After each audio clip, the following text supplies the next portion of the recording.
ኒና ደግሞ ደውላላት እንደዚህ የቤቱን ካርታ ከመሳቢያ ውስጥ ውሰጂ ብላ ወደ ቤት ልካ ነበረና ከመሳቢያ ውስጥ የቤቱን ካርታ ይዛ ስትወጣ አይቷት ስለነበረ ተከታትሏት ቤቷ እንዳለ እይት እንዳለ ስለሚያውቅ ከቀዩ ልጅ ጋር ማለት ነው ከተባባሪው ጋር ወደ ቤት ድረስ በማታ ሄዶ አፍኗት ሊያግቷት ሲሉ እሷ መታው አስጨናቂ መታው ልታመጥ ስትል ደግሞ ጓደኛው በር ላይ ስለነበረ ግቢ ውስጥ እሱን እያናገረች እያለ በመቆለፊያ ማለት ነው የሆነ ትንሽዬ ነገር ገና እንደዚህ ያደርጉባችሁ የሚዘጋው ነገር ዘግቷት እንግዲህ ሰንዬ ወርቃለች ማለት ነው። ወርቃለች አግቷት ሌላ ቦታ ወስዷታል ማለት ነው። በዛ ላይ ደግሞ የሰኒ እህትም ደግሞ ከውጭ ሀገር ልትመጣ ነበረ። ያን ቀን እሷን እየጠበቀች ነበረ ያመሸች ማለት ነው። እሷን መጣ እህቷን ከቤት ስታጣ ምንድነው የተፈጠረው ብላ በተደጋጋሚ ሁሉንም ሰው ቅዱሴ ጋም ኪያ ጋም ሁሉም ሰው ጋር ደውላ እየጠየቀች ነበረ። ነኪራ ቤትም ሄዳ ነበረ።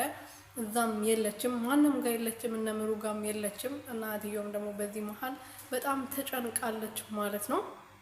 እና ደግሞ አስጨናቂ ምንም እንዳልተፈጠረ ምንም እንዳላረገ የት ገብታ ነው ብሎ በድጋሜ እነሱን እያታለላቸው ነበረ። ማንም ይነቃበት የለም እስካሁን ድረስ ማለት ነው። እሷ በፊትም ደስ አላላትም ነበር ይሄ ነገር ይሄ ሰውዬ ማለት ነውና አሁን ደግሞ እሷን ነበር አስወግዳለሁ ብሎ ስዝት የነበረው ልክ እንዳለው አረገው ማለት ነው። በጣም ነው የሚያስጠላው። የነ ጽናትና የነ ኪራ ከብቶች እንግዲህ ተገኝተዋል። ኒና ልክ እንዳለችው አሳክቷለች ማለት ነው። ኒና ቪዲዮ በፎቶና በአነሳቻቸው ፎቶዎች እያስፈራራቸው ነበረ ብርቄና ተሰማ ማለት ነው። እና ተከታትሏቸው በዛ ልብኝ ያለበትን ቦታ አሳይቷቸው ኒናም ከጀርባው እየሄደች ሰውየው ስትከታተለው ነበርና በዛ ልኝ በመጨረሻም ተይዟል ማለት ነው። ከነ ከብቶቹን አስመልሳለች ማለት ነው። ኒና ስራውን በደንብ ሰርታለች። ጽናትና ዴቭ በጣም ተጨንቆ ነበረ፣ ቁጭ ብሎ እየጠበቁ ነበር ግራ ተጋብተው። በዛ ላይ ደግሞ የጽናት አባት ከብቶቹ እንደጠፉ እስካሁን ድረስ ምንም የሚያውቁት ታሪክ የለም።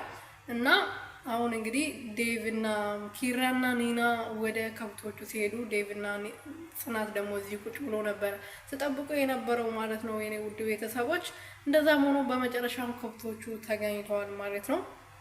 ሰንዬም ደግሞ ከዚህ ነገር ትወጣለች ብዬ ተስፋ አደርጋለሁ። ኒና ብትናገር ኖሮ ይሄ ሁሉ ነገር እንደማይፈጠር በጣም እርግጠኛ ነበርኩኝና ግን ኒና ያልተናገረችም ለራሷ ሸሽታ ሰንዬን የማይሆን ነገር ውስጥ ከታለች ማለት ነው። ሰንዬ ደግሞ ለሁሉም ተከራካሪ ለሁሉም ጠበቃ ናትና ለጓደኞቿ ሞች ነገራ እሷ እና የማይሆን ነገር ውስጥ ገብታለች። ታመልጣለች ወይም ደግሞ ያ ቀዩ ልጅ ደግሞ ስለምታሳዝናት ቀዩ ልጅ ያድናታል ብዬ ተስፋ አደርጋለሁ። ያስጨናቂ የሚባል እንኳን ይሄ ጨካኝ ነው።